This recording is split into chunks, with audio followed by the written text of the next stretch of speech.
Welcome to the Feast Life, where we empower you, the modern homeschool mom, to create a life and homeschool you love, one founded on faith, family, freedom, and fun. I'm your host, Julie Ross, creator of the award-winning homeschool curriculum, A Gentle Feast, and a certified Christian life coach. For more information on today's episode and to access my free gift for you, check out thefeastlife.me. Charlotte Mason once said, "Life should be all living, not a mere tedious passing of time." So on this show, we seek to savor the feast of life. Girl, grab your favorite beverage and pull up a chair. You are welcome at this table.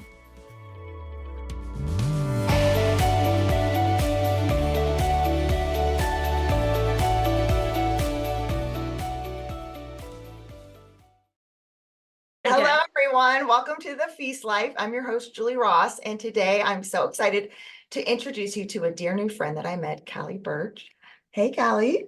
Hello, I'm so excited to be here. Yes, I'm so excited to have you because I get asked all the time about teaching high school English. I think sometimes homeschool parents are more intimidated by high school English than they are high school math and science. I don't Wow. know why that is, because I'm intimidated by high school math and science. Me too. And I think a lot of other people do too, but high school English, I feel like I should be able to teach this, but I'm really scared to teach this. Have you had that experience with parents at all? I have definitely with my current students that I'm teaching that are homeschool students. But even back when I was in the traditional classroom in a private school, I often heard that from parents whenever I would discuss with them something about, I don't know, their students' progress or a text that we were reading together or something specific about a paper that they'd written. They would just say something like, "Oh, I was horrible in English," or "Oh, I'm scared of English," or "I don't know anything about that book," Yep. and just write it off. And that always made me curious because then I'm thinking like, what kind of English education did you have that you would feel like you're bad at it or that you don't like it? Because it's human nature to love stories, right? Yes. But I think a lot of us got that taught out of us by having to, at least from my experience, dissect poetry or read Shakespeare and analyze it to death, killed all the joy of it. So I think a lot of parents Yeah, have that, or it's maybe unfortunate. they were like me in the dark ages when we had to use typewriters, and I would pour my heart and soul into some paper, and then my teacher would take a red pen to it. And I've Mhm. always been horrible at spelling. And so they would just mark that whole thing up. And yeah, I think a lot of us maybe have some English trauma, but I hope, But bleed all over the paper is the thing they yes, used to say, right? I There's hope a reason today I've we can never help used people red when kind of, marking on papers. Yeah. yeah, that's smart. I Yeah. hope today we can kind of help some parents work through that and Yeah. know that they can help teach their kid high school English, but they can also develop a love for it for themselves as well, which is really, Absolutely. Yes. yeah. So Mm. before we get started, can you tell everyone just a little bit about yourself and your background? Oh, yeah, sure. Okay. So I fell in love with books at a young age. I think the first earliest memories I have with just independent reading, as far as being immersed in a book, was with Anna Green Gables. And that was when my family had moved from Tennessee to Texas, and I was in a new town in sixth grade and didn't know anybody. And it was really a little bit out of loneliness that I fell in love with Anne.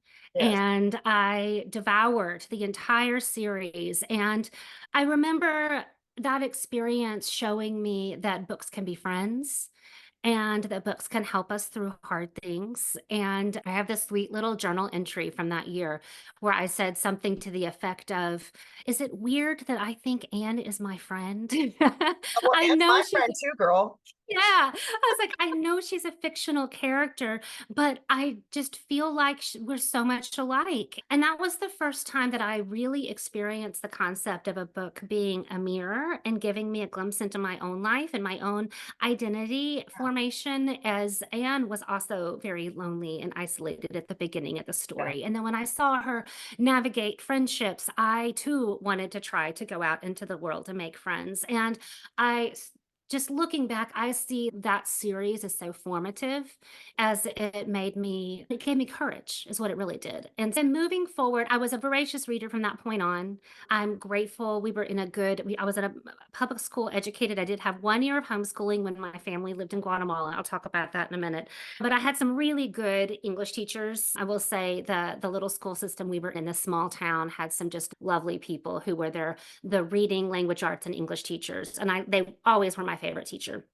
And so moving forward, my 10th grade year, my dad is a doctor, and my family went and did medical missions in Guatemala. And we lived in a very remote village. Wow. And I homeschooled for that year. And so I got a taste of home education that way. My best friend in high school was a homeschooler. So I had all these really positive associations with homeschooling because of that. And that is part of the reason that I have chosen home education as a part of my children's educational journey. But that year, I really self-educated a lot. I was a bit of an autodidact, but I did correspondence homeschool with a Becca and like a private school out of Florida, because back then you had to actually mail in paperwork. Yes. And my mom had really good advice from an uncle who was a voracious reader himself and was a teacher.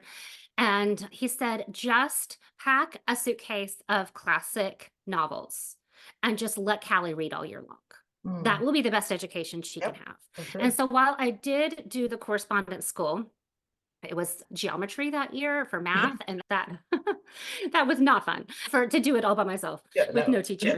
I was quite lost, but everything else went really well. But I read through all of these classic novels. He had given her a book list, and my mom just went and bought them all and packed them, brought them, and then I read them that year. And so I came back my junior year. We were only there for 1 year. And I came back my junior year with this appetite for great books, for just really wonderful, high quality literature. And thank goodness my junior and senior year AP English teachers were some of the best teachers of definitely of high school experience. And so when I finished my senior year after AP English, having a really inspiring teacher and experience, I knew I wanted to be an English major and that I wanted to be able to continue this exploration of great literature and then I saw what she did and I wanted to do something like that. I also watched Dead Poet Society at some point in that, and that really lit a fire in me. It gave me so much inspiration. I'm going to be him. Yes. Um, I love that movie. the most inspiring, heart-wrenching movie. Yes. So well done. And I fast forward several years later, and I actually was teaching in an independent all-girls school that was basically the female version of Dead Poet Society Was in this Dallas, one in Texas. England? No, this is the one in Dallas. Okay, okay. I did teach in England. I taught in England in the British education system for a year, and that was amazing. And I learned so much because they do things quite differently than we do. And that was actually my first year formally as a contract employee Yeah. in the classroom. I had Wow. done student Amazing teaching experience. before that. And then I taught in this all-girl preparatory school in Dallas. It's a pretty elite institute with a low acceptance rate. And it was a trial by fire through that experience. And I learned very quickly. I was doing my master's degree at the same time, and I learned very quickly that these girls were so bright and so well educated and knew a lot of the answers really quickly and easily, that I had to engage them differently. And so within about a year of being there, I completely overhauled my educational philosophy from a teacher-centric kind of sage on the stage kind of concept of I must know all the answers. They are the vessel and I am pouring truth into their minds, to something that was very different, that was more student-led and about lighting a fire and fanning that fire, or as Charlotte Mason would say, laying a feast before them and us grazing upon the feast together. Yeah, yeah. So a lot changed then. And since then, I moved to Arkansas, into a very small town that did not have good schools. And that was when I chose to home educate my daughters when they were young. It was a wonderful experience. We used the Charlotte Mason philosophy. We loved it so much. And then in 2020, at the height of COVID, I got an email, an invitation from a former colleague who was the department chair of an English department at one of the top private schools in Little Rock to come teach English there. And so I went back to the classroom with my daughter's blessing. They wanted to try out private school, and we were there for 3 years. And I got to teach junior and senior level English there, and also was very involved in creating new curriculum for semester seminar courses at the junior and senior level. And I loved it. It was a wonderful experience. But as my daughter reached high school and through just a lot of just things that she was just contemplating with what her life goals, she came to me as an eighth grader and said, Mom, I want to homeschool again. Would you be willing to homeschool? And I was blindsided by it. But whenever she came to me with that proposal, and there was more to it than that. She explained to me her vision for her life and her goals. It was really beautiful, and it made me very proud of her. And so it was not just a naive perspective. And so I tried to dream up a way to make that happen. And so I started Storyweaver Co. this last summer, which is a way that I can bring my English teaching expertise, but also just love for great books and love for discussing great books with teenagers to other homeschool families while I'm teaching my own kids. So Yeah, I hope that wasn't too long-winded. no, that's great. I think it definitely shows like your passion for the subject and just the way that God has weaved, using your term for your Yes. brand, Yes. weaved your story together and brought you to this point. And so now you can share some of that experience with the students that you taught and with your own children and bring that to other Right. people, which is really cool. So I really want to focus today on helping parents kind of work through some of the roadblocks that they have when it comes to teaching English.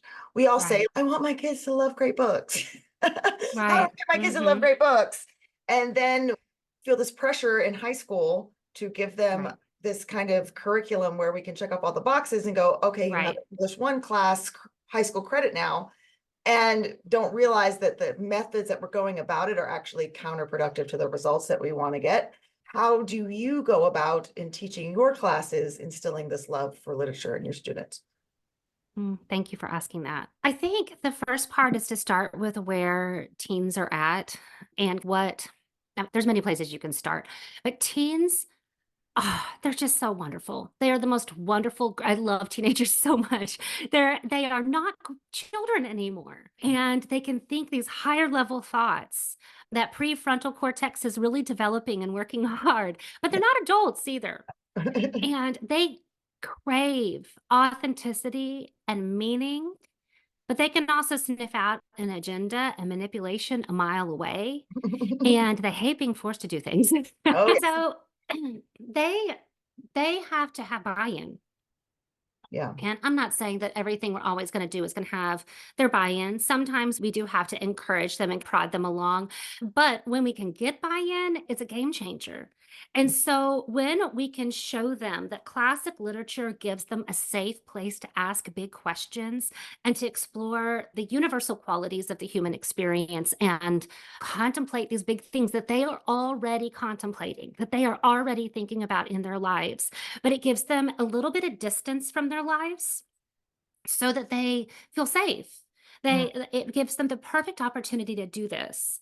And literature, especially when you take a thematic approach, that's my main way that I look at teaching literature, is looking at it through the lens of theme and character. Okay. Then that gives them a way to discuss. I'll give you an example. So just this last semester, I worked through. Sometimes I don't even like to say the word taught, even though I do teach a lot of Yeah. things about the text that we're reading. But I also see myself as a guide. So I'm guiding my students through. We worked through Frankenstein and Macbeth. And both of these texts have as one of their core central themes, isolation, the isolation of the individual. And sure, I could have given them a slideshow at the beginning or given them some notes they had to Yeah. take. This here is one of the themes of Frankenstein. And then they just jot it down. And Sound like that is Frankenstein when you said mindless. it. Yeah. And that means so little to them.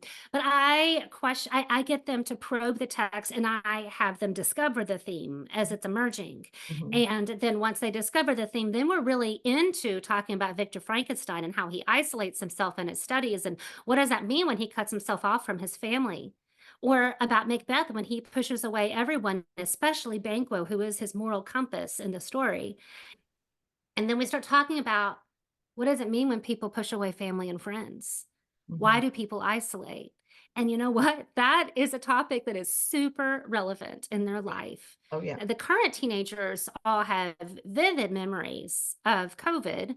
Right. And so isolation is also just relevant for that reason. Yeah. But anyway, so that's my probably my biggest tip is to not teach English as content mastery. Okay. Now, of course, we want them to have a grasp on grammatical skills and I can mention that later with the writing. Having mastery of language and structure is going to make them a stronger writer.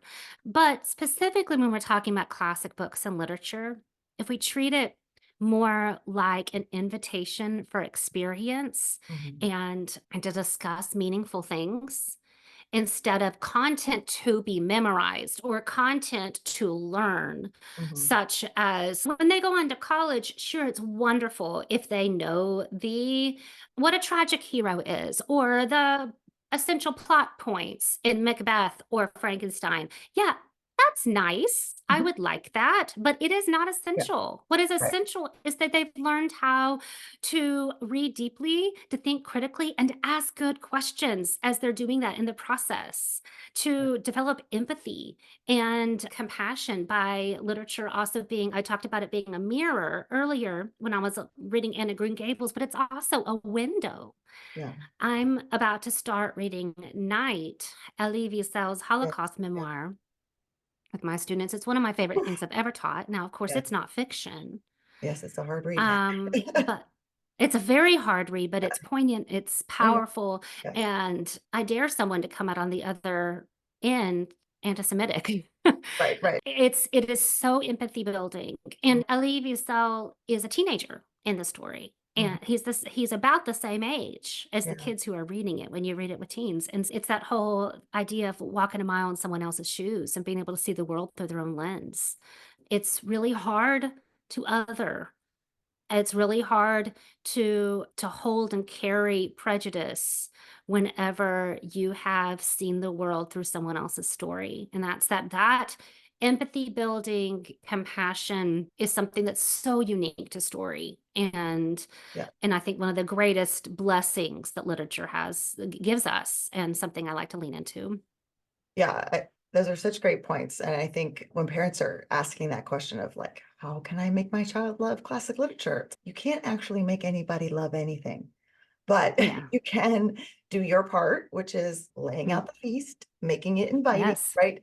Picking Mm-hmm. stories that can, where they have characters that they can build those connections Right. to and build that empathy. Mm-hmm.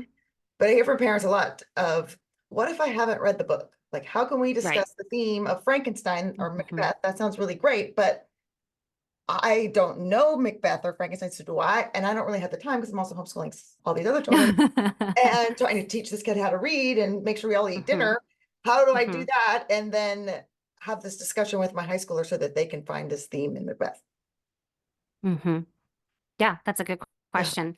Okay, first I'll start with I agree that we can't always read what our kids are reading. And I know that last year when I was still in the classroom and my daughter was reading some other things with her English teacher when we were still in the private school, I wasn't reading everything alongside her. I didn't have the capacity to do that and prepare for all my lessons and everything else that I was reading. And now I will say a few of the texts I'd already read, Yeah. so I Yeah. knew them and I was able to talk to her about it. That is helpful. Yeah. Um, but I do think learning to ask open-ended questions about the text that students Absolutely. are reading. And one of my favorite things I've done in the past to try to avoid having to give reading quizzes when I taught over 100 students is to ask students their favorite passage from their moment of the reading they had done the homework the night before. Now it took some time to get around the room, or sometimes I would just say, let's do that just two people today. And then they would read the passage for me, and then they knew that basically then they were to share why that stood out to them, why that was important. It was such a great way for me to gauge whether people read. It was a great way for me to gauge kind of where their minds were in the story and what they were focusing on. But it really showed me what stood out to them as valuable in the story that maybe is not the thing I was planning on focusing on that Yep, day. exactly. And Yep. sometimes that would actually completely pivot our class discussion. Um, I'll talk in a minute about students creating their own discussion questions instead of giving a list of discussions questions to answer. It's something I strongly believe in. But first, to answer your question about homeschool moms or parents who are not able to read the book with them, I do want to encourage them to try to. I think we have some of the best audiobooks now. I think that you can get audiobooks for free through library memberships. Mhm. And if you try to commit to reading, and usually they're reading at a relatively slow pace, maybe one Correct. book a month, something Yeah. like that, is not typically hard to absorb in an audiobook. Yeah. And so I do want to try to encourage them because it will be better. It will be improved if they Mhm. can then say, oh, I just got to this part. And then you have Yeah. a shared Yeah. discussion. Yeah. And that's something I have loved so much with my teenager is she read The Hobbit last year for her independent reading just on her own. Actually, this is funny. The 8th grade curriculum had changed and it had been Hobbit had been part of the curriculum for a decade. And then they changed it to something that was a lot simpler. And Mhm. my daughter was frustrated by that. Mhm.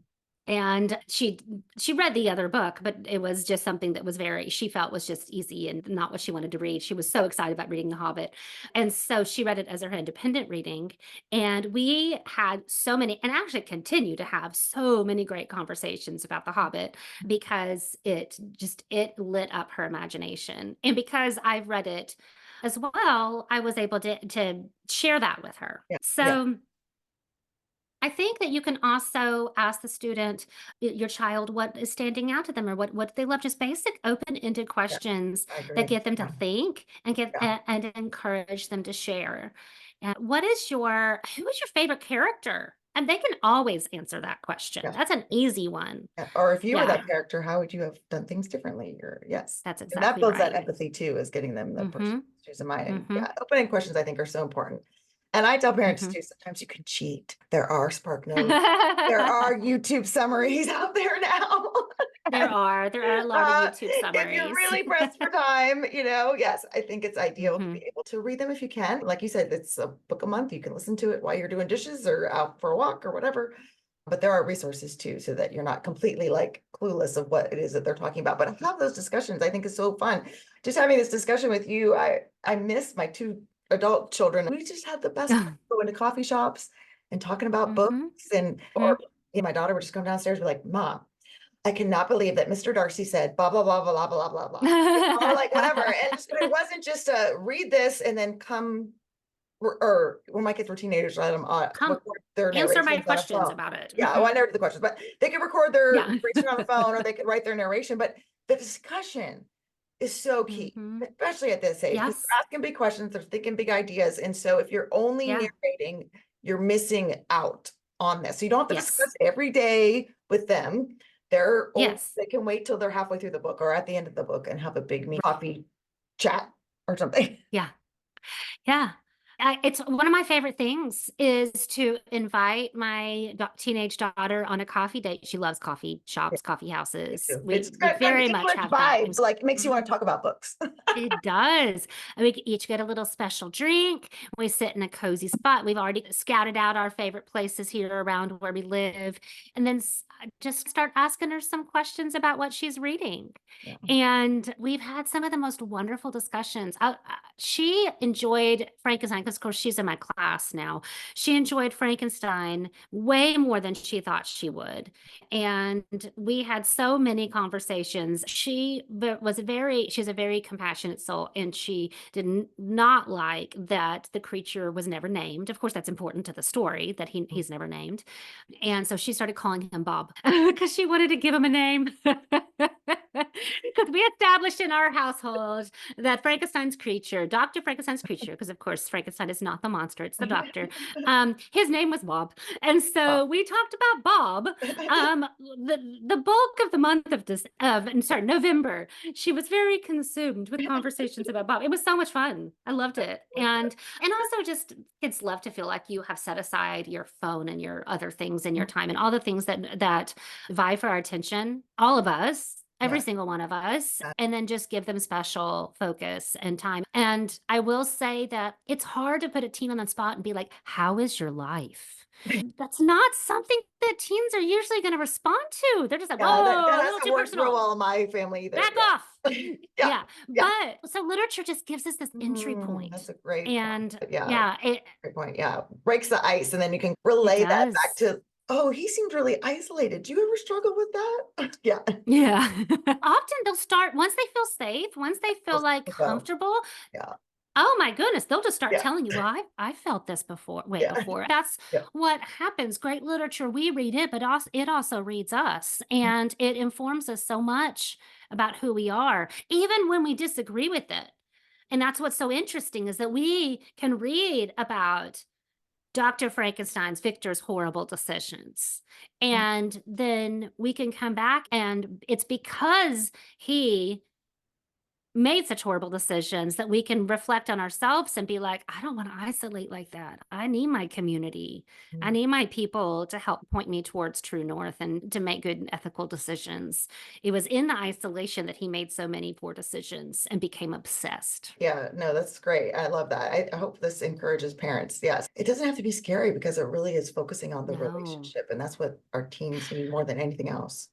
The Charlotte Mason feast metaphor is perfect for that, because you said earlier, like, they may not like every book. Of course, if you had a feast laid out before you, that's just, think about a grand table full of, even like a Thanksgiving feast or a Christmas feast that has all these different varieties of amazing food, and every one of them, let's say it is baked perfectly according to the recipe, what it's supposed to be. It is exactly what a green bean casserole is supposed to be. It is exactly what it's.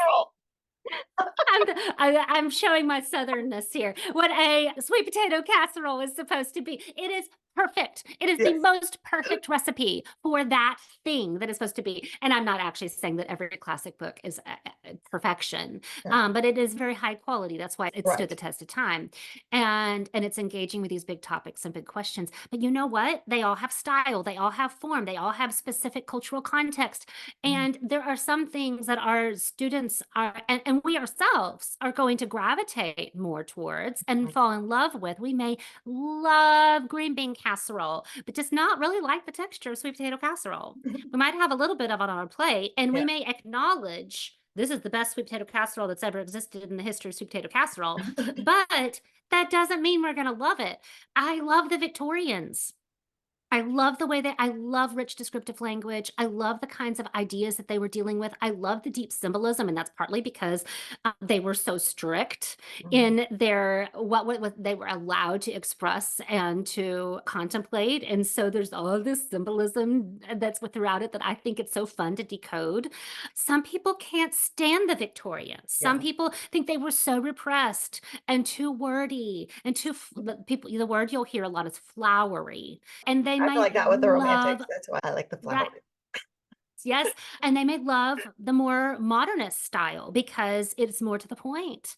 And they were the rebellion from the Victorian parents. You see these pendulum swings of culture and style. And so modernist in so many ways are the opposite of, but the children of the Victorians. And so you see connections, but a super different style. And they may love, that may be their jam. I know people who just love, give them some T.S. Eliot or give them Virginia Woolf or whatever, but they're not going to want to read any Dickens or the Brontes.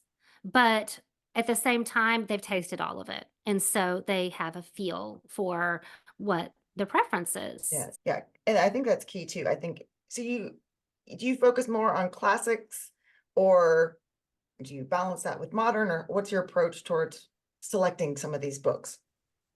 Good question. I will say with the high school course, I do emphasize the classics, and that includes more contemporary. I'm not going to say contemporary. I think the most recent thing I've taught was written in like the 1980s or something like that. And it was a short story. Fahrenheit 451? But so I might throw in some short stories that are more Yeah. recent. But and I think it's important for them. And we'll read like news articles and things like that that are more contemporary. But I am looking at and considering and weighing. There's only so much time we have together, and there's only this short period we have them as high school students. And this may be one of their last opportunities to read some of these books. And if they don't have a little bit of a fire lit and a love for them developed in these years, that it may never happen. And Mhm. so I just believe that this is an important season. I read contemporary books. I try to force myself to look at what are the current Pulitzer Prize winners? What are the books that are in our zeitgeist, in our current culture, that are like really igniting people's minds and conversations and causing people to think? And because those are the books that will ultimately be the classics of our period, because they're the writers who are engaged with the big ideas in the culture now. But it's not what I teach. They're Yeah, too yeah. new. I think we should I feel like focus on the classics have why do you think we should they've stood focus the on the test of classics then? time. Just because they're Yeah, timeless? What's the value of they've stood the test of incorporating? time. Yeah. Yeah.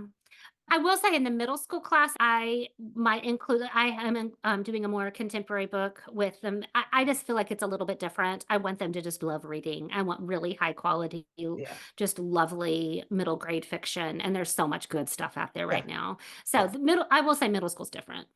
Yeah, no, I totally agree that the high school should include these books that have stood the test of time. They have references that you're gonna see no Oh matter yeah. what your child studies. And I think that's really key too, Yes. because some people are like, well, my child wants to be an engineer. So do we really have to read Mm-hmm. some of these harder type books and these Mm-hmm. classical books if they don't really like them in high school? And it's like Charlotte Mason says, this is what, and what you said as well, it's these stories that shape a person's character.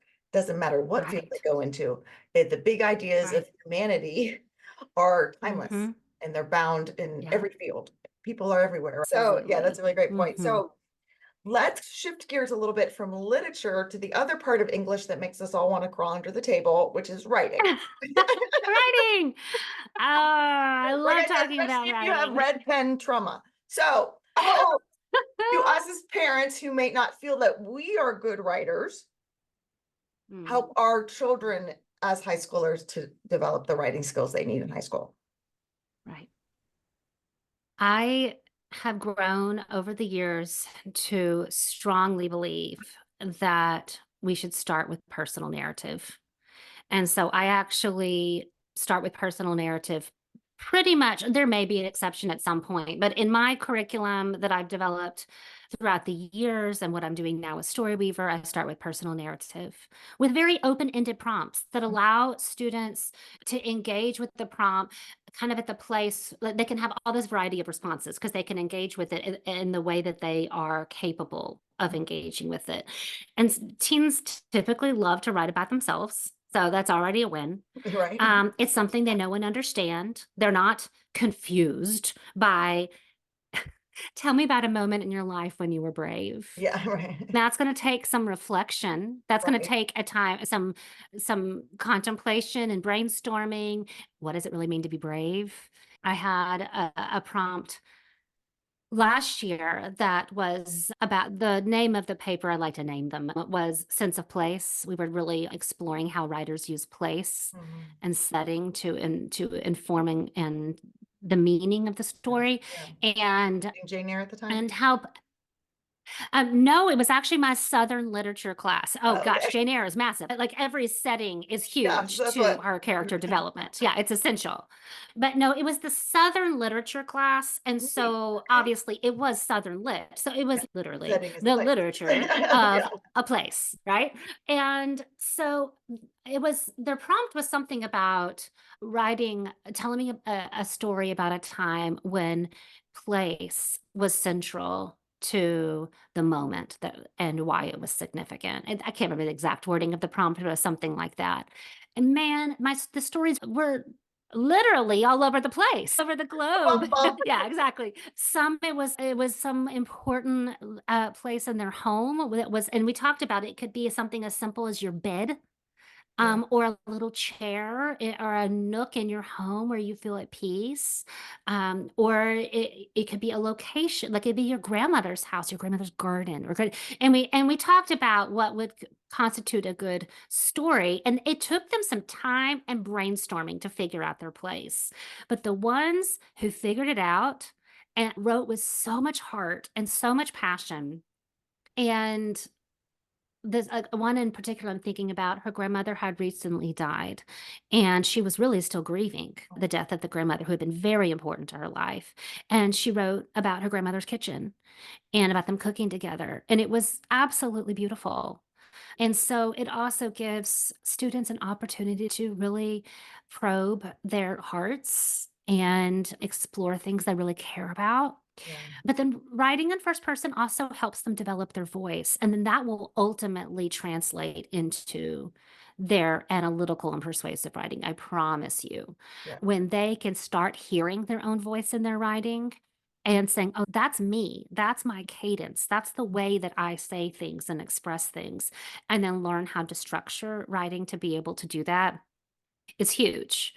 And to not feel like that there is a right or wrong way of doing things because that's what AI does, right? Like we are in an age of ChatGPT. Yeah, We that's a very voice good is the point. most Yeah. that is what is going to make our Yes. writing stand Yes. out. Yes. It's that it's human, and the punctuation may not be perfect. Yeah. And there may be spelling errors, although now in the age of computers, it catches the majority of them. I told my kids, I'm like, you guys don't realize how lucky you are. And I tell them my typewriter It's stories so and trying to different. white out things. I wasn't a great speller either. Actually, my lowest grades in elementary school were typically spelling. So I get that. I've improved, I will say, teaching my kids phonics and Yes. learning Yep. the phonetic approach, actually. And that was as an adult years later. I had a master's degree at that point. My own spelling improved. I was like, oh, phonics, the thing I didn't Yes, the thing we learn didn't learn in the 70s. because Yeah, this is really helpful. yeah, in the 80s as Yeah. well. We did not learn phonics. And then I will say the practical thing about narrative, and I'll talk about analytical writing as well. But narrative, it is the form of writing that is the college application essay, the huge, Mm, massive thing that is ahead, that is part of the application process. So if your student's college bound, college application essay is one of the most crucial aspects of the application process because it's the only thing you have complete control over. Nothing else. You don't know what questions you're going to get on the ACT or SAT. You don't know what your references are going to write in the recommendation letters. yeah. You have a lot of influence Right, and right. you have a Yeah. lot of agency in these things, but the only thing you have complete control over is your voice and your topic choice in the college application essay. So learning how to write a strong personal narrative is very practically important if you're college bound. No, yeah, I'm glad you brought that up. Before Yeah. we go to the analytical, I just want to say one thing that you brought up that I think is really key. Yeah. It is because I really do believe that AI and ChatGPT are going to be like what the internet was to us when we went to college, because it was so revolutionary. It was like, oh, I don't have to go to the 100%. library and get out 75 books and read through them all and highlight things. And I could Yep. just type a thing into a little box and it gives me Goodness. answers. Like it was like, changed whoa, it everything. changed everything about Yes. how I studied because I was in college when the Yep. internet came out. So my freshman year, my senior Wow. year, everything looked totally different. And so I think for our kids, the papers and things that we had to write that they can now get in literally 30 seconds, they could get an essay Yep. on Beth. And 30 so seconds. if all I have to do is have an essay and I want it to be everything to be spelled right, and I want to make sure I Yep.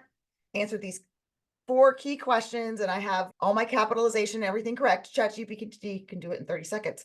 And I agree with you 100% that the thing that is going to make or break our children is the ability to use our voice. But a lot of writing curriculums kill our children's voice. And that's why I love Charlotte Mason's Yeah. approach of she Yeah. didn't start composition lessons to high school. They had composition lessons. So they're learning these different writing genres and things that you're talking about in high school. But until then, they're using their voice. this is what I thought of the Yep. story. This is what was important. This is the Mhm. thing that mattered. And they're talking. But I do think often we can focus on narrating the story and we miss that personal narrative. So I'm glad that you brought that up because that is super helpful.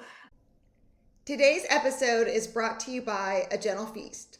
A Gentle Feast offers a complete living books curriculum, an award-winning early reading program, and more tools to equip you to apply Charlotte Mason's timeless philosophy into your modern homeschool. Go to agentlefeast.com to check it out. Smooth and easy days are closer than you think. One can go into the other really Oh, easily. explain Like that. I you love can that. Hear leave that. from narrating or doing a narration to a personal narrative. I think that'd be really easy to do, even just verbally with younger kids. What did you think, or how does that relate to Mhm. you? Is that what you are referring to? Right. Yeah. Yeah. Yeah. Okay. Yeah, that's Mhm. great. Okay, so let's move more into this. Now it's the big deal and it's high school and it counts and we got to get them ready for Mhm. college. So how do we learn some of Mhm. these writing genres and styles that are more analytical? Mhm. Yeah. Okay. So the first thing is if you have control over the curriculum, or some agency over what they do. I know some people like sign up for online curriculum or do different kinds of things, but if you have some ability to change things up, shake things up, or you're just creating it yourself. Let's just say you're just reading through great books together and you're doing it yourself. And I know a lot of homeschool moms do that. I say moms, I should say parents, because I know there's homeschool dads out there too. Yeah, too. But we need to be, this is just piggybacking off of what you just said. We need to be creative with our writing prompts. I think prompts are really important as far as students want to write about what they care about. And Yeah. so when for example, I keep on using Frankenstein as an example because that's just what I finished up with students last semester. But we learned about persuasive writing with Frankenstein because there's this wonderful scene where the creature comes to his creator and he uses Aristotle's three rhetorical appeals. And so we learned about ethos, pathos, logos. We learned how it's used in our world now. We did analyze, but together in discussion, not as in this is the right answer, but looked for and broke down the creature's arguments and looked at how he used them. And then they wrote their own paper using persuasive techniques and the rhetorical appeals. I gave them no, actually, I think it was 7 prompts. It was somewhere around 6 or 7 prompts that were all quite different from each other. One of them, which is it probably was the more generic of them, but students love this topic, was just who is the monster in Frankenstein? Argue for who is the real monster in Frankenstein. And of course, that is something that they would be able to go find on ChatGPT. Some of them were more interesting I'm sorry, that is interesting, but more unique, I should say, more Yeah. unique. But I think giving them prompts that they care about, and then I also typically invite them to create a prompt. And sometimes we do that together as a class. Sometimes I give them the option. I do this with creative projects as well. Give them the option to propose a prompt for me. This is the thing I really care about. Can I write about this? And then you are giving them the agency to explore and argue or defend an idea that is something that means something to them. Yes. And therefore they care about it and they don't want to cheat. They don't want to go type it in ChatGPT because they care about it. Again, it's buy-in. And I'm saying the same thing in a different way, same song, second verse.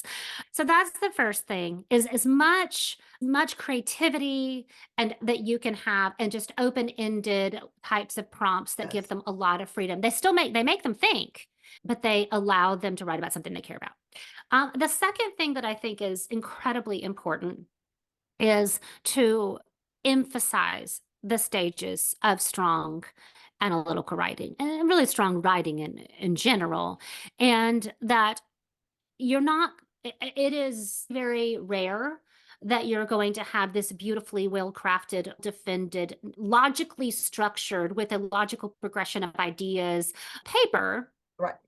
The first time you sit down at a computer. That's not how that happens. And I typically tell my students that fuzzy thinking creates fuzzy writing, and that we have to crystallize and clarify our own ideas and then really think about how to defend them to be able to then get that down or type that out on paper or on the screen. And so brainstorming, outline, draft, revision. And for some people, this may be like, because it might have been really formulaic or Yep. really pounded on them to do it just this exact way. And I will say that a lot of English teachers historically will take off points if you don't do it the exact same way I told you to do it. Yep. I have heard of English teachers who take off points. They'll have students annotate their reading, and then they'll check their annotations. And if it's not annotated in the exact style that they have taught their students how to annotate, that they'll take off points. Annotation is a personal experience with the text. Yeah. There is not a Wow. formulaic approach to this. There are some best practices, but this is not something we take off points for if you don't do it exactly the way that teacher told you to do it.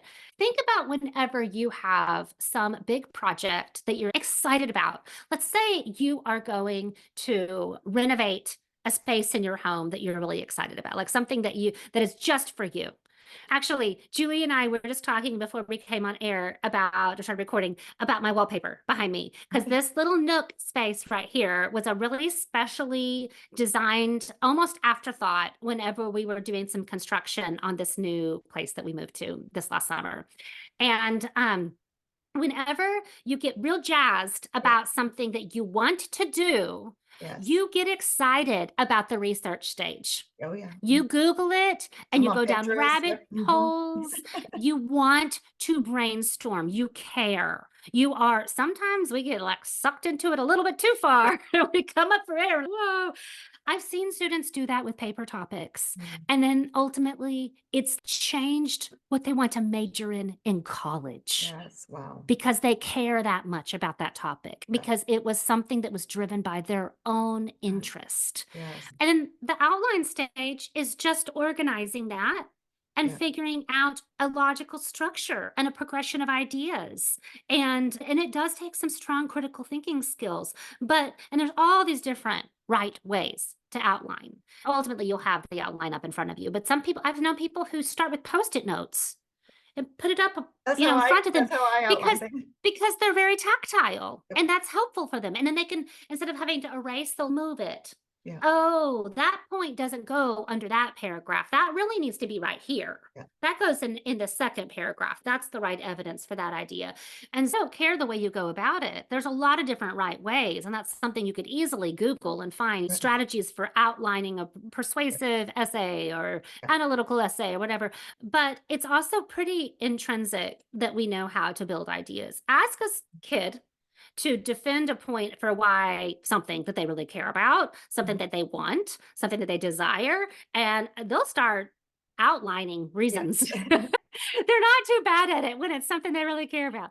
And then drafting, and that the first draft will not be perfect. It'll be messy, and be okay with that. Be okay with imperfection, and that realize that we learn that we develop it in stages, and that sometimes you might need to move something. Sometimes, this is one of the things I've seen the most with students, they get real committed to an idea. I see this a lot in narrative, but definitely some in analytical as well.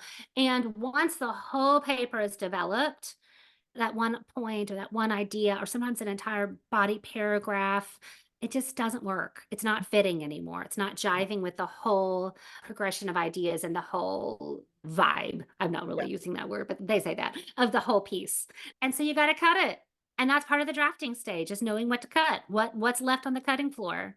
Yes. And then revising and revising. I'm sorry, that's part of the revision stage. And then so drafting and revising, and knowing that it often takes 2 or 3 revisions to get something to a point of excellence. And that it's not perfection we're aiming for.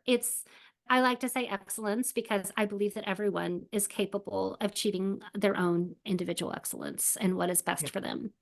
So I love what you said so much. And I just want to highlight it on a few things, because I feel like that is such a great way to approach it. And hopefully this will give parents some, okay. I love the concept of them coming up with some of their own writing prompts, or having something so open-ended that they could pick from multiple different things about how they're going to narrow it in. One, because it gives the teens ownership, which they Mhm. need to have at this age because they're trying to differentiate from you as a parent. And if you don't allow them ownership over some things, they're going to push back on everything. Yep. So Yep. that is so key. And then Charlotte Mason even says that allow them to create their own questions, because it's when in the creating the questions that their mind's already creating the answers. And so you don't Right. have to be Yes. you don't have I to have love read the book that. to come up with 25 questions to ask them at Right. the end of chapter 7. Like Right. they can come up with things like that on their own. Goodness, she was so brilliant. I know. And then Yeah. being able to allow them the time Mhm. to make something excellent. I'm working on Mhm. a chapter in a book, and I have written about 25 crummy things that I've thrown into the trash can at this point. And I realized that's the process. That Yeah. if I just sit down Yeah. and I have this expectation, I'm going to type up this chapter and it's going to be perfect on the Mhm. first try. I will just sit and stare at the computer screen.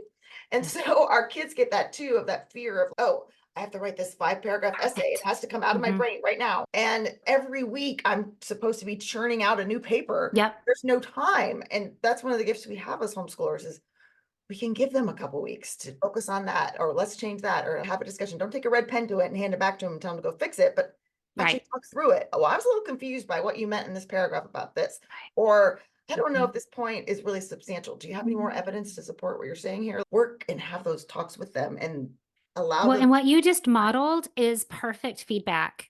Like you said, I think when you first asked the question is that some parents feel like they're not good writers and so they can't give, good feedback. But you read and you know what Yeah, good right. writing looks like, Yeah. and you've read good stories and you know what makes a good argument. It's Mhm. not about you having the knowledge to be able to get everything right. We've got to get out of our mind that there is a Yes. one right way to do this, one right way. There's not. There are so many right ways. Actually, English is one of the only, if not the only, core subject matter that's like that. Where with science and with math, there is Yeah, right and there is right. wrong. It Yes. is black and it is white. And it is not this way with English. There's a wealth of rightness. And Yes. that's so exciting. And Yeah. so I take the Socratic approach with both the way that I lead class discussions, but also the way that I try to encourage students um, in their writing. So I try really hard not to bleed over their writing. And sometimes I do point out to them repeated grammatical errors and things like that. But I tell them I'm not going to emphasize that when I give them feedback. I ask questions. I said, and then you just did that when you were giving an example that I say, tell me a little bit more about what you meant right here. I was a bit confused. Can you explain? Can you ask the term I use a lot is unpack? Can you unpack Yes. this Yes. idea? Yep. Or I point out what they're doing great. They need to know that. Every So important. student So very draft important. has something strong about it. So you find it. You Yep. find what is good and you lead with that. You're like, oh, I love that sentence. Yes. There have been papers that I've seen that are weak. They're weak in the rough draft stage, but that does not mean that they're going to end up weak. Mm. And I'll say, I love that word choice. That word is awesome right there. Yeah. And oh, I picked a good word. Yeah. That's good. Yeah. So is there anything else you can think of in terms of getting a child ready for college English that you want them to focus on in high school that we might not have discussed? Try to keep the curiosity alive. Mm. In preparation for our discussion today, I actually messaged two of my good friends who are college professors, and I asked them a question similar to that.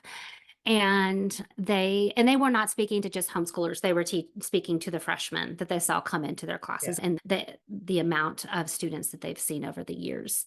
And they both spoke to actually something we already talked about, drafting, like being comfortable with the messy drafting stages and the fact that your first version of your paper will not be perfect. It sounds like a lot of students are coming into college thinking that it's one and done, essentially, and these good teachers are teaching process, and that forces us to slow down, and our world is moving so fast. Yes.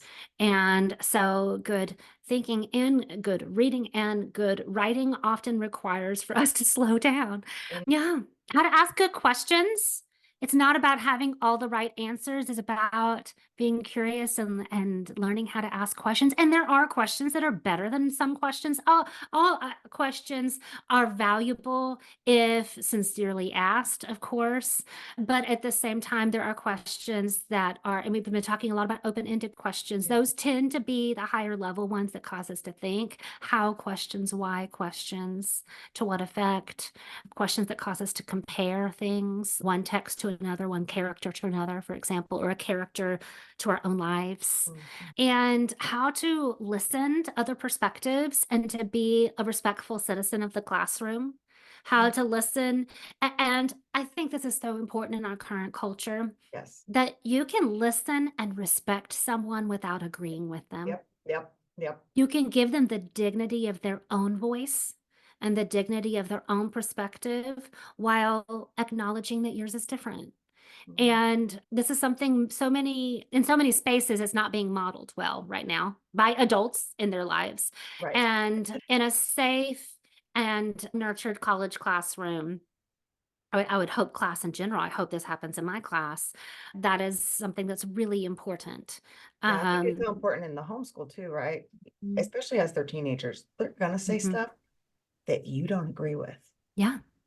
And it is not your job to convince them to think how you think. And Right. it's so scary sometimes to let them go and sit Yeah. in their opinions and in their thought. Like you were saying, I just try to be curious.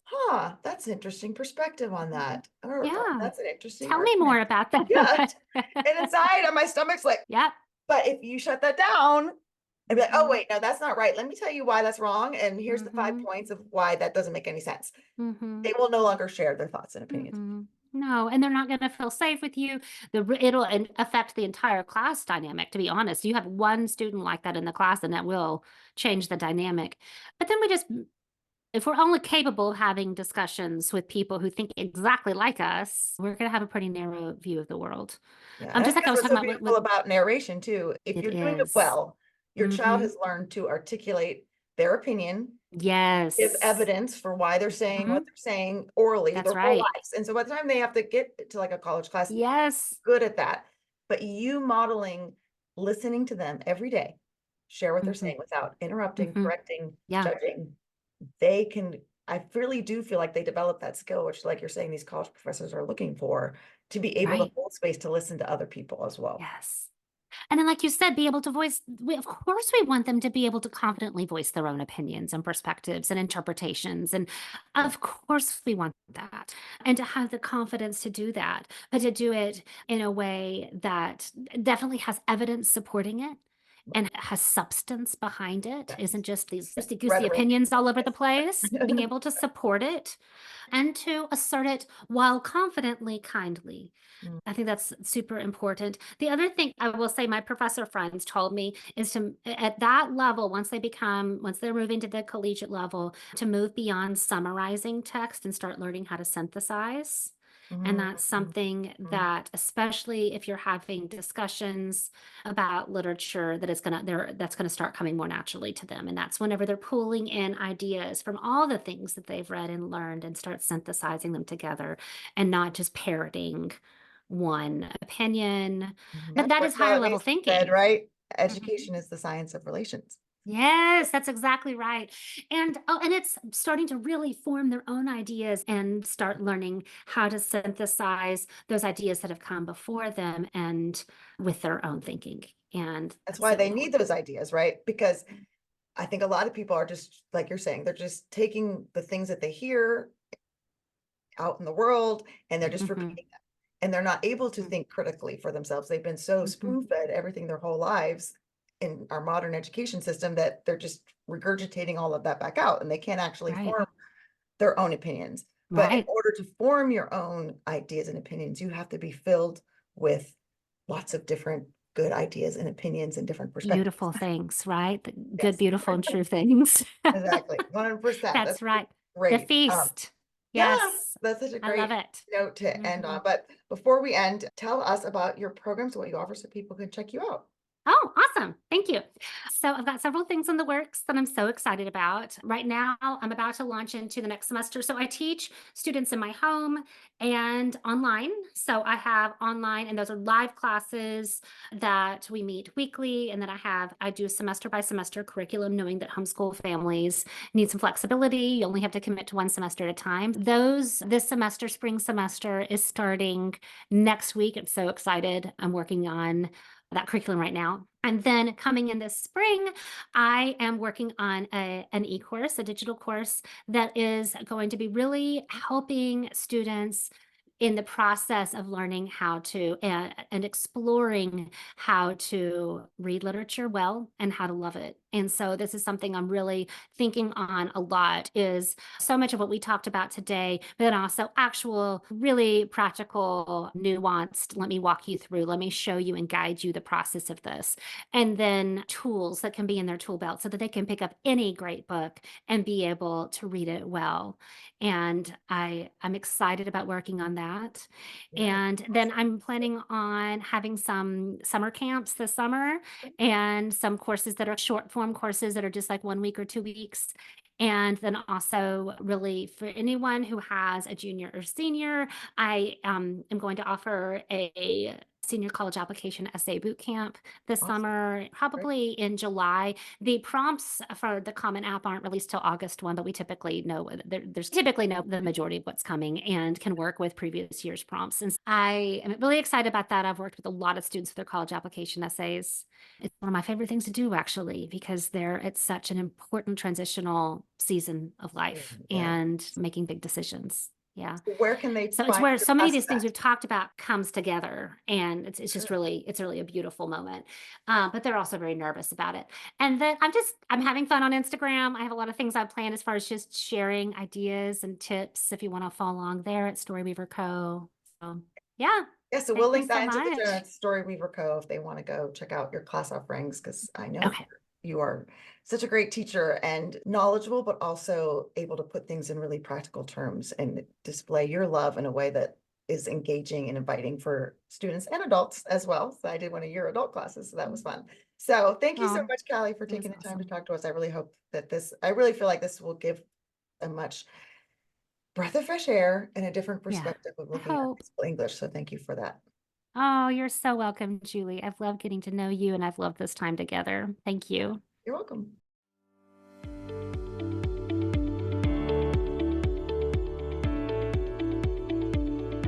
Hey there, Julie Ross here. I just wanted to say thank you for listening to today's episode. If you like this show, it would mean the world to me if you would leave a positive review in iTunes. This really does help people learn about the podcast.